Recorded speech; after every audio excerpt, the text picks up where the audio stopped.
سلام دوستان، به یه ویدیو دیگه از چنل رادین اس خوش اومدید. من رادین تی بودم، رادین اس بودم، حالا اسم زیادی داشتم، اما الان اسم چنل جنم رادین اسه و به چنل هیرو بران خوش اومدید. قبلا یه استیو بودیم، ما هیرو بران. این که واسه ویدیو قبلیه، نمیدونم دیده باشید یا نه.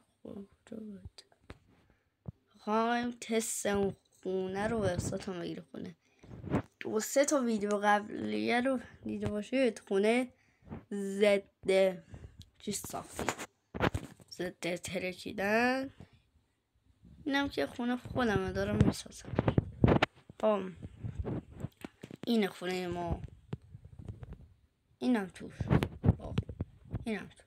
اینطوری بذاریم. چی بذاریم توش؟ شما بگید چه ایوونی بذاریم. یه ایوون بذاریم دیگه. یه دونه گاو بذاریم.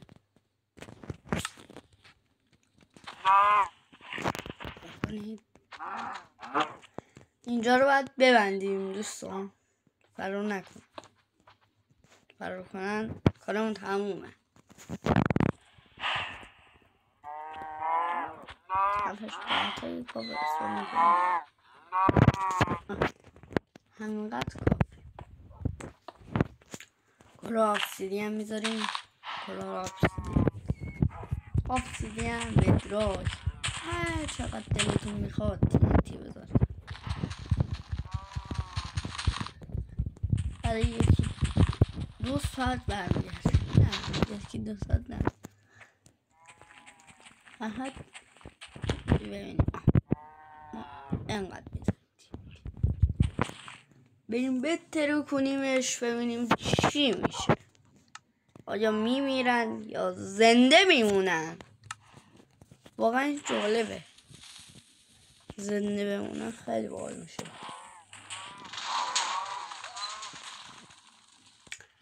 ای وای، زیرشون نذاشته بودیم. بریم زیرشون بذاریم. از دوباره بعد پس ویدیو بگیرم. وای یادم رفته با تو ویدیو بهتون بگم زیرش هم حتما چیزی بذارید.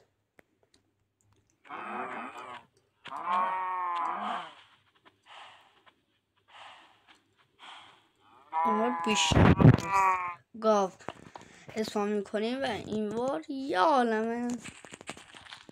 این ضد آتیشه اول اصلا. من یعنی آتیش بزنم هیچی نمیشه. حالا خاموشش کنیم. یه خونم میخوام بسازم، هم اینطوری باشه اما پنجره در اینا داشته باشه و یه کوچولو از ضد ترکیدنش کم میشه.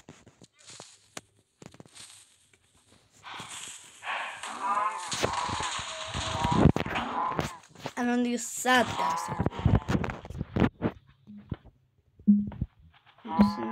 سنده. یعنی این خونه واقعا ضد چیزه اما وسیلاش سخت.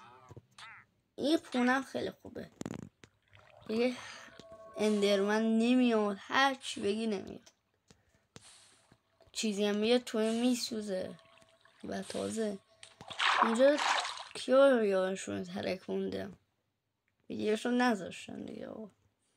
ویدیوشون میذاشتن فکر وایرال میشد.